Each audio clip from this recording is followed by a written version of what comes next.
öyle. Şimdi bismillah diyerek başlıyoruz.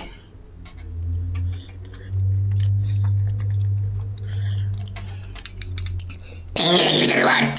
Ve acı.